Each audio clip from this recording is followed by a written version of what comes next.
I love you. The Netflix show, not you. I don't love you.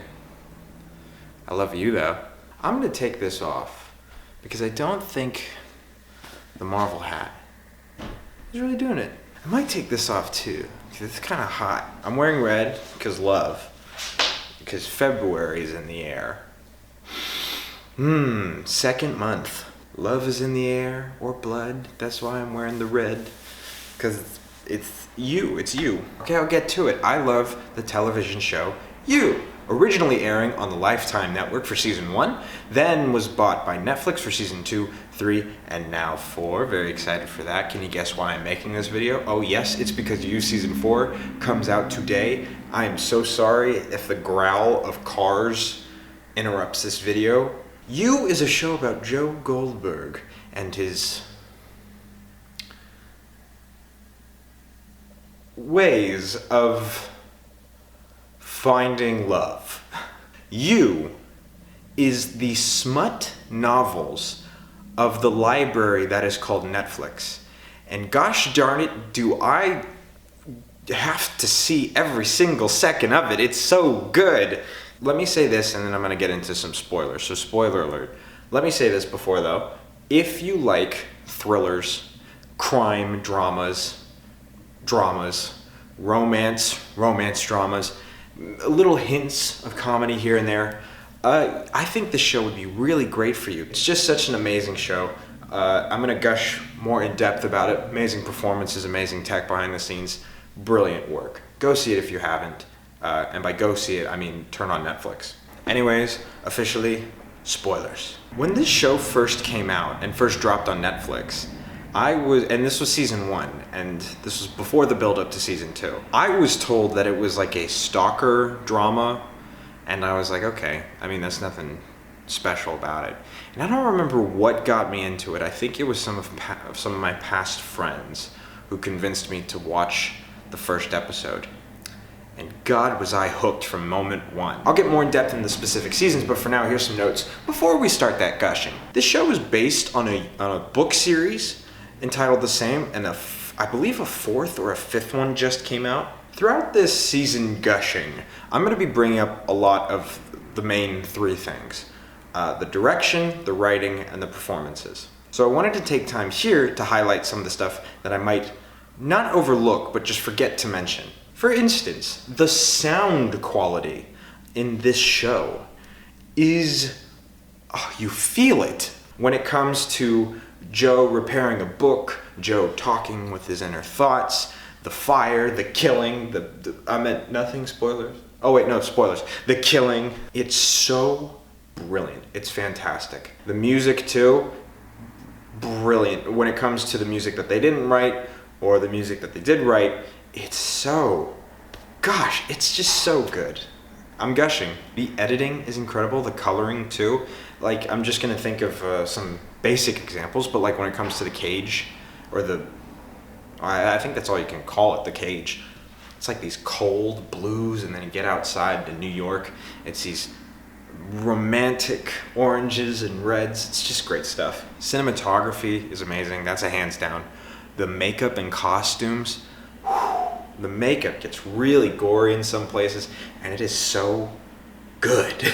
I'm gonna be saying his name a lot, but Penn Badgley is a brilliant performer. I want to see him in so many other things, but I'm glad that we also got Gossip Girl. So, also before I start talking about any tech elements, and I already kind of have, but specifically with like the seasons as it comes on, just want to let you know that there's this great quote in the show, and I so want to parrot that when it comes to talking about this show.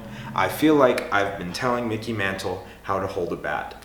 I am not saying, like, good job knowing what to do. I'm just saying, as a fan, thank you for making the show as brilliant and as amazing as it is. I can't wait for season 4, maybe beyond that, but I'm not going to push it. I enjoy the show. Thank you for making it, and that's all I'm saying with this video. Anyways, let's get going on season 1.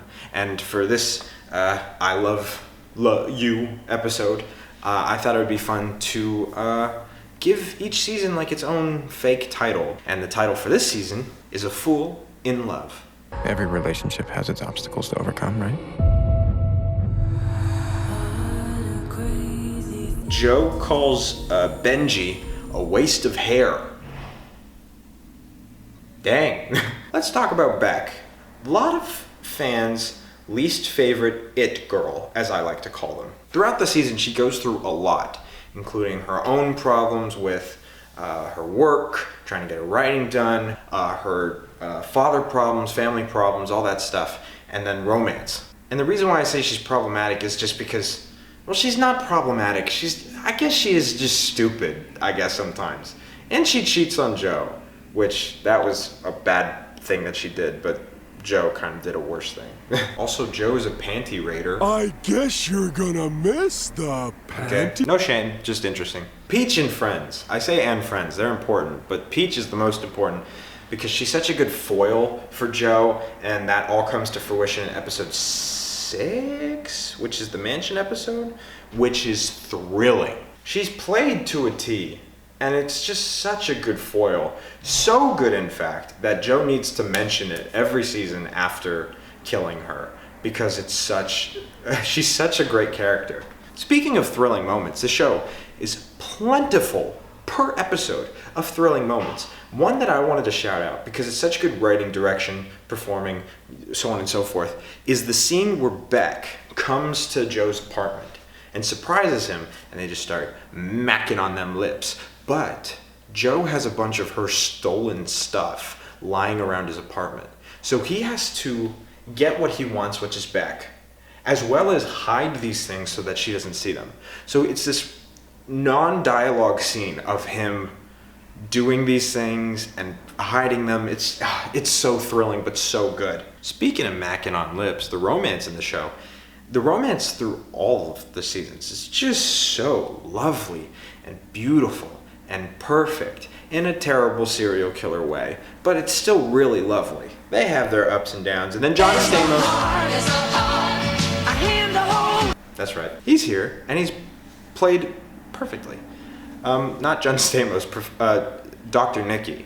He's great. A great B plot to the whole season at large is Paco and his mom and Ron. I will say season 1 is my least favorite season, and that's not because it's bad at all. It's because the other seasons are way more thrilling. But for season 1, after that awesome Peach versus Joe mansion episode, it kind of slows down. It becomes more of a genuine romance movie than I'd like it to be. He's still being conniving and spying and stalking and all that stuff, but it's oddly more normal. But that all comes to fruition in the back half of the ending of the season, really. Oh my God! Shut up! Beck keeps digging, and we get little peeks into Joe's backstory, which are very interesting. And there's 2 things that I wanted to mention before we end season 1 segment. Joe is a geek. He's a nerd. A lame-o. Sometimes he's acted to perfection. Let's not get that mistaken, but he's awkward and weird, like a person should be. But he holds himself to this heroic standard that he doesn't necessarily meet, but to him he meets. And then when it comes to romance and stuff like that, he does these awful, terrible things. I've mentioned it, but it's so great to watch. It's brilliant television. And then Candace, another person that we've sprinkled hints throughout the season for, and gosh, is that story so interesting. It also shows that he's done it before. Beck is not his first, and we later learned that Candace wasn't either. The backstory of Candace and what happened with her adds so much depth to his character. It's so good. And that tease at the end of season 1, well, I'll tell you, I couldn't wait for season 2. A fresh start is a start without love. If only he knew.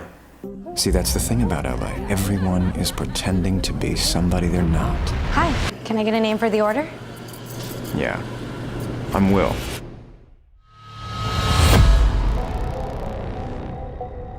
I saw season 1 twice.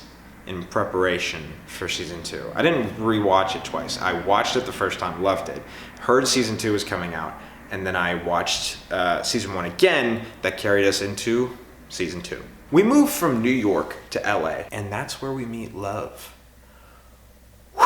Also, brilliantly acted. I apologize if I get this name wrong, but she's brilliantly played by Victoria Pedretti. Why did I think that was going to be harder? This romance, gosh, I don't know if they were just holding back with Beck and Joe, but Love, or maybe it's because I know about this season, but Love and Joe, peanut and butter.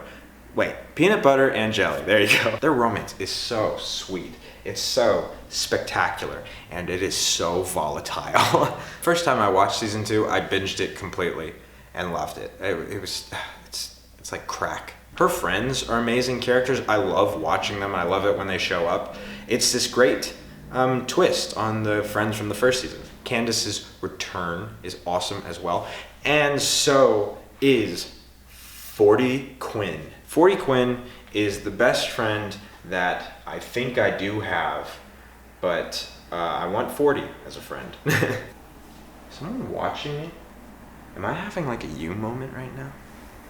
Oh, you're watching me. And 40's face turn by the end of it, and I mean face turn as in like, he becomes aware of everything, and he's also just this great character, because they teetered on whether or not Joe's gonna have to take care of him or not, but he's just so lovable, and he's played brilliantly. Will Bettelheim, I actually met him in real life. Robin Lord Taylor, great guy. How could I not mention Delilah and Ellie, who everyone knows now is Wednesday Addams. I actually saw her.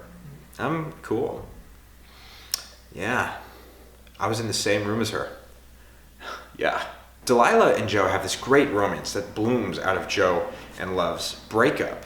But I can't tell if that was the perfect duo, or if Joe just didn't care enough to be as involved as he would have been in a you relationship. And I say you relationship, I'm talking specifically when he's like, there you are. I wolf you. Okay, outside the show, I get how stupid that sounds, but in the show, they make mention of how silly that is, but it's just so lovely. God, when we stepped into episode 7, someone hit the floor button on the car, the floor button, as in to rev the engine so much that you floor it, not a button on the floor. The thrilling energy does not stop, and it is so juicy. What are some moments that I'm forgetting?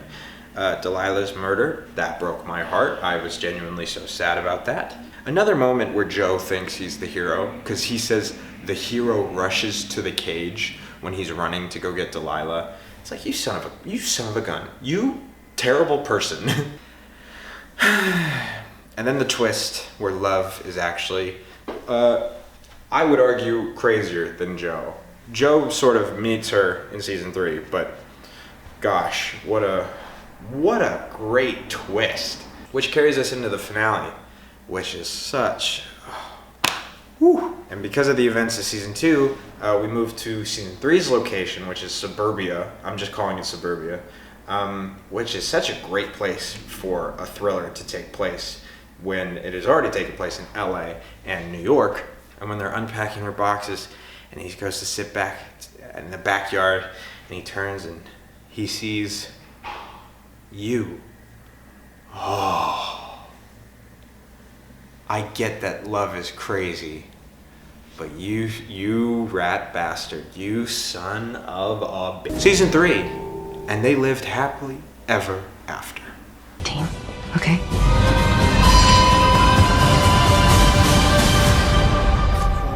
Till death do us part. So it's either I've seen season 1 and 2 3 times each, or 4 times each. It really depends. And at this point, that would mean that I've seen those, I'm gonna say 5 times each, because I felt like I knew exactly what was gonna happen. And I swear I must have seen this one, season 3, at least 3 times at this point, because I also did like its own rewatch, just season 3. So we just see Joe and Love try to work together in suburbia, and it goes awful. Natalie, the next door neighbor, is the new it girl, and she doesn't last long, does she? Sherry and Carrie. Someone said that Love was the most annoying character on the show. Have you seen these two? Yes, they're fantastic. Yes, by the end of the series, I adore every second with them. Yes, by the end of the series, they become like the good guys, and I'm happy that they got away. But God, when Theo caught Sherry in the forest talking about Natalie like that, oh my, I mean, I think we all know those people that kind of boost themselves with social media as if they were important because of it, which is so sad. But that is so brilliantly encapsulated with Sherry. Not so much Carrie, but that's not really his type of thing. He's more the macho man, I'm better than you type of guy. And also with their friends. Kind of like with season 1, we had this great B story with Ron and Paco. Season 3, we have this great B story of Matthew Engler, this tech mobile, and Theo.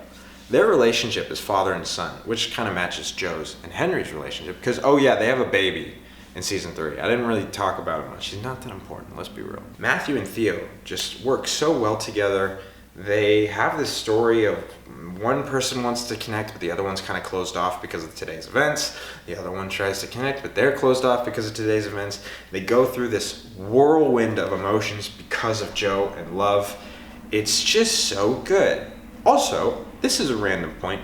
I think this is the first bit of media that I've ever seen where a tech mogul is not a piece of garbage. Joe and Love stalk together. That's fun. Episode 3 is the vaccine episode, which gave us one of the best clips on the news I've ever seen in my life. What's it called? You! What is he talking about? It's called You! I've never done a show on measles. I just completely give up. We gotta get It's on a show called You on Netflix. But in season 1 and 2, from the beginning, he has this it girl, he sticks with him. Season 3, he has the it girl at the beginning, she gets, and then halfway through the season, Marianne becomes more important. And what's so great about the writing this season is how they talk about you as the person that he's in love with. He talks about you. And then, for example, he falls out of love with his wife, Love. So he'll talk about you and then Love in his inner thoughts. But then when, oh my God, the buses! When Love is someone that he loves again, he calls her you. But then when Marianne gets into the picture, he says, all I want to do is talk to you. I want to be with you, not with Love. Ah, God. Poetry slammed. All I have written here is 2 volatile, borderline psychotic people forcing themselves to work in harmony and live together, and it goes well until they explode. WTF. It's so good, and they're unraveling. Joe and Love's unraveling, where they finally realize they can never trust the other person again. Gosh. And the finale. Oh gosh, the dinner scene was practically the whole thing, and it was back and forth. Ooh, so good. Yes, the finale is incredible. I want a divorce. Oh. How it all ends in Madre Linda, and he goes to Paris. Unfortunately for season 4, we're not going to get a Paris Joe. We're just getting London Joe, which means we avoided this crossover, which, come on, Netflix, what the heck? If You ended after season 3, not you, if the show You ended after season 3, I think I'd be comfortable with that. I think it's this kind of terrifying ending to the series, because now Joe is out there. But also, this season challenges us as an audience, and I'm going to talk about that in a second when we skip right on over to the ending. The question is, by whom?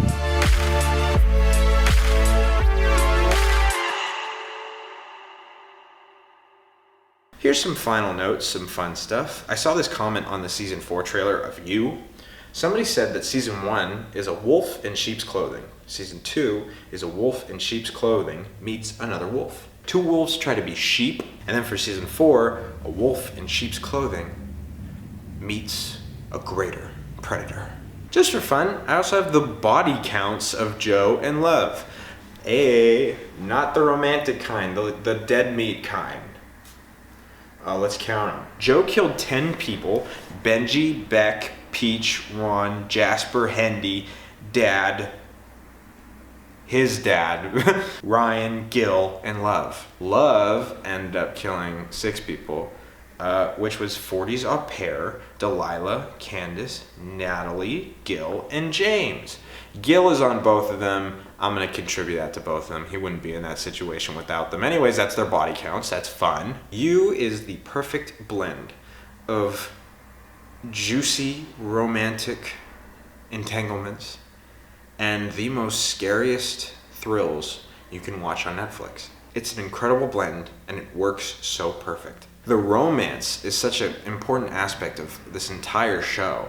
And you kind of have it all. The lovely moments together, the ups and downs of a relationship, yearning to be with them. You have the moment where he runs to his love. You have the moment where, it's these stereotypical romantic tropes that are so lovely to see. And in this scenario, it's so much greater. And here's a point that I wanted to talk about because it's interesting.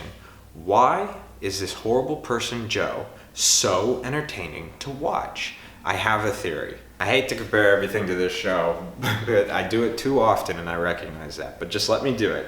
In Breaking Bad, we see Walter White go from chemistry teacher who has never done a bad thing in his life to this ruthless, terrible criminal. With you, we don't see that beginning. We see these great backstory stuff, which I forgot to mention, my favorite backstory stuff is in season 3. But we see this interesting becomings of this person that we have watched for 3 seasons. And it's never been like he's a good guy. He's well-intentioned, and this is where I think we get hooked on. He's well-intentioned. We hear those important thoughts. We hear how he feels. We hear how he wants to be a great person, lover, boyfriend, husband, etc. But his actions are just so against it. But because it's television, it's also very interesting and fun and thrilling to watch. I will say what is so important to it is the tech elements I mentioned at the beginning, but also the writing, the direction, the performance. If these 3 things didn't work together as brilliantly as it does, then the show wouldn't be as good as it is. Compared it to entertainment Stockholm Syndrome, I think that makes sense. And also, there's this really interesting allegory to Frankenstein in season 1, which I think Joe thinks of himself as this, but not completely. But it's something that I think as an audience member, we can think this while we watch you. Not you. He compares Frankenstein to this person that is called a monster, but he's not the real monster. And yeah, there are other monsters in the show, but Joe is a monster, but he's so gosh darn entertaining to watch. This series makes me want to read. Nah, I can't say much else without just recapping the entire show. All I have to say is go see the television series You. If you liked You, I'd also recommend Dexter. It's a bit more 2000s, but it's very good. If I missed out on anything, it'll be in the description down below. Anyways, I think I've gushed enough on Valentine's Day. It's not Valentine's Day, it's February 9th when this episode comes out. Anyways, happy Valentine's Day. I enjoyed the show. Thank you for the people who were involved in any bit of it creating this show. Thank you. And I'll see you next time.